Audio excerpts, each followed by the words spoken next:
Assalamualaikum dan salam sejahtera. Bersama saya Emran Azmi Rosli dalam Berita Pagi Sabah edisi Sabtu 19 September 2020. Perkembangan COVID-19, 3 daripada 4 kluster aktif di Sabah terus mencatatkan peningkatan kes baharu. Semalam, kluster Benting LD merekodkan kes tertinggi iaitu 76 kes daripada keseluruhan 95 kes baharu.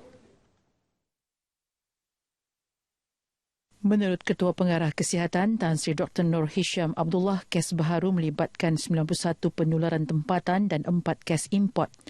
Bagi kes penularan tempatan, 90 adalah di Sabah, iaitu 76 kes dalam kluster Benteng LD melibatkan 56 rakyat tempatan dan 20 warga asing.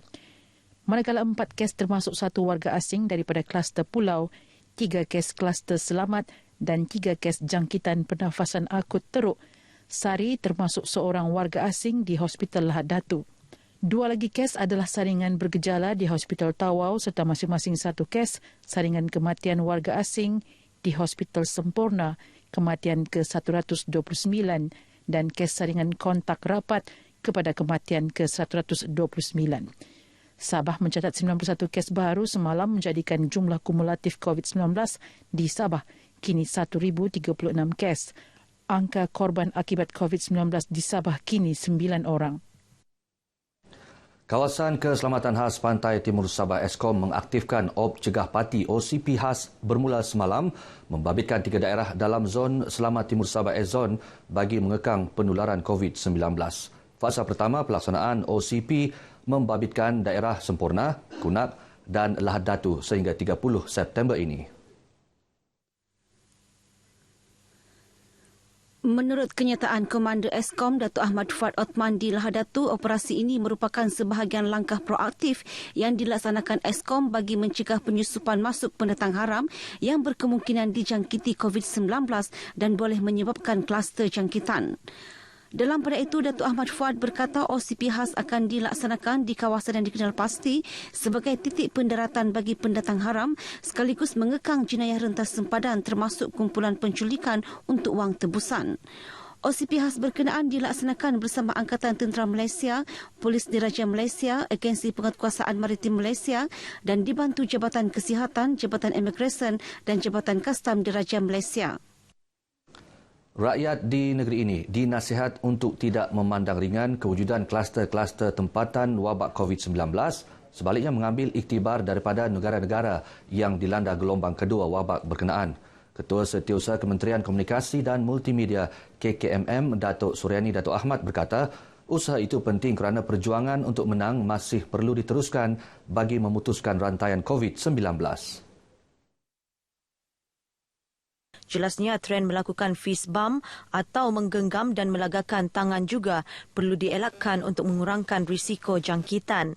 Datuk Suryani berucap demikian pada program pembudayaan norma baharu putuskan rantaian COVID-19 di lobi KKMM Kota Kinabalu.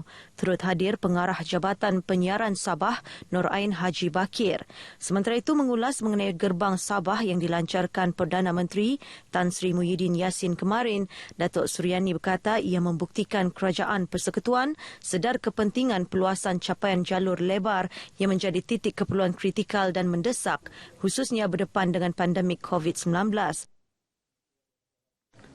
Rakyat perlu membudayakan gaya hidup hijau dalam kehidupan seharian bagi memastikan negara bebas daripada jenayah alam sekitar.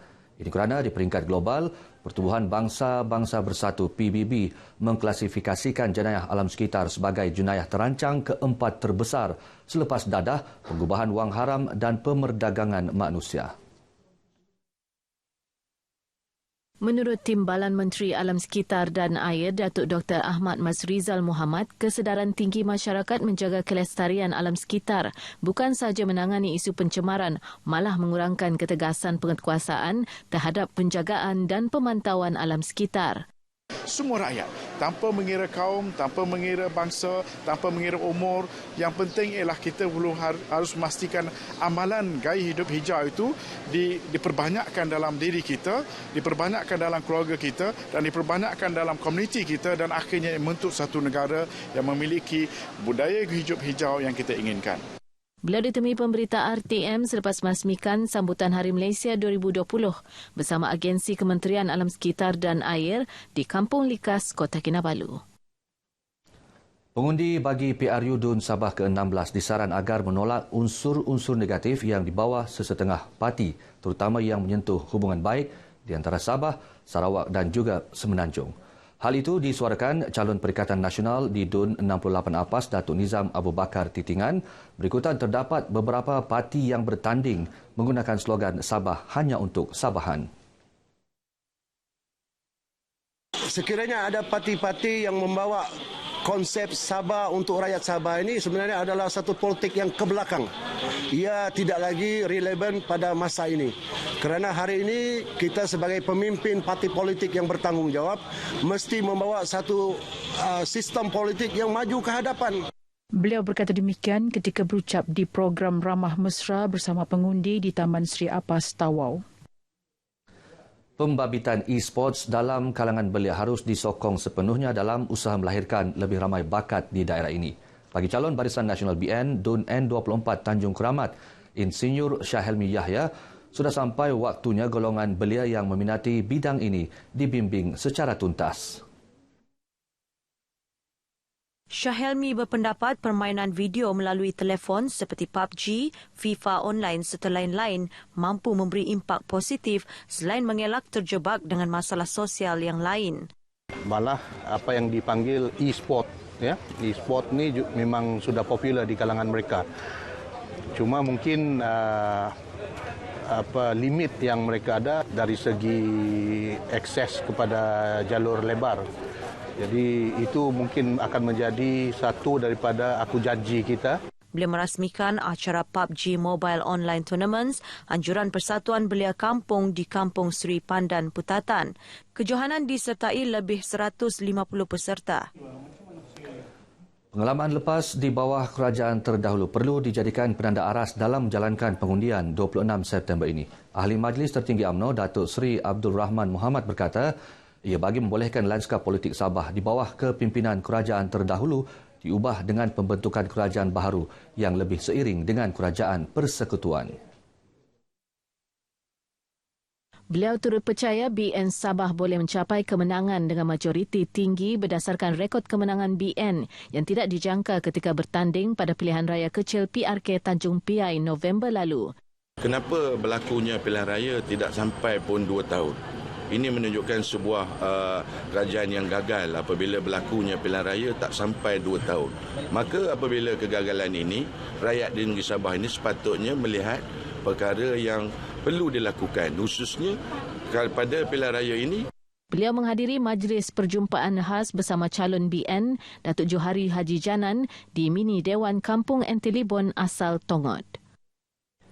Jabatan Perkhidmatan Kebajikan AM JPKE Sabah menyasarkan untuk mendaftar seramai 40,000 orang kurang upaya OKU di negeri ini sehingga Disember depan.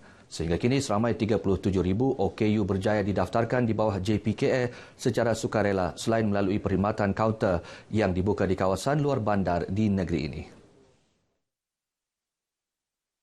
Timbalan Pengarah Pembangunan JPKE Sabah Jais Asri berkata, bagi tempoh Januari hingga kini seramai 3,500 OKU berjaya didaftarkan.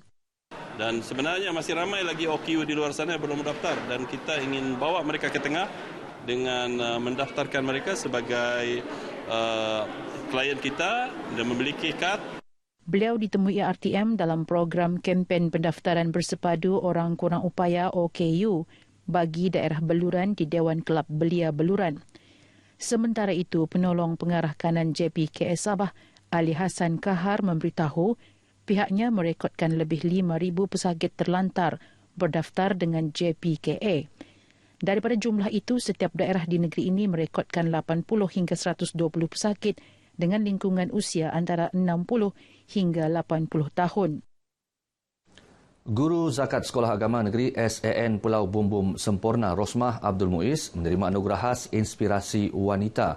Rosmah, 27 tahun dari Kampung Terusan Baru Semporna, diberikan anugerah itu kerana kegigihannya sebagai guru di SAN Pulau Bumbum. Ingin mendidik anak-anak, terutamanya kanak-kanak di pendalaman yang berada di pendalaman. Benda tu jadi satu semangat untuk seteruskan kerja saya sebagai seorang guru.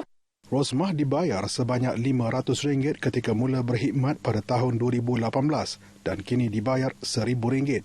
Anugerah berkenaan disampaikan bersempena Anugerah Perkhidmatan Cemerlang APC 2019 Jabatan Hal Ehwal Agama Islam Negeri Sabah JAHINS yang berlangsung di Pusat Konvensyen Antarabangsa Sabah, Kota Kinabalu. Ketika ditemui pemberita, pengarah JAHINS Datuk Haji Saiful Zaman Sangul menzahirkan rasa penghargaan kepada semua kaki tangan yang telah berkhidmat dengan cemerlang pada tahun lalu. Ini sebagai satu motivasi untuk warga JAHINS khususnya yang berkhidmat dengan Jabatan Perkhidmatan Awam Negeri Sabah ini untuk kita turut sama memberikan perkhidmatan yang cemerlang. Seramai 56 kaki tangan JAHINS turut menerima Anugerah Perkhidmatan Cemerlang APC 2019 dalam majlis ini.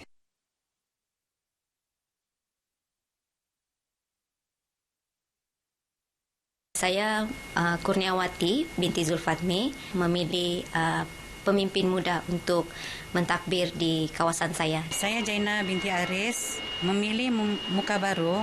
Saya Aisyah Jimar akan memilih muka baru. Saya Rosdi bin Belek memilih muka baru. Yakin boleh. Saya Ramli bin Daud memilih muka lama pemimpin prihatin. Saya Dahali Haji Marali memilih pemimpin muka lama.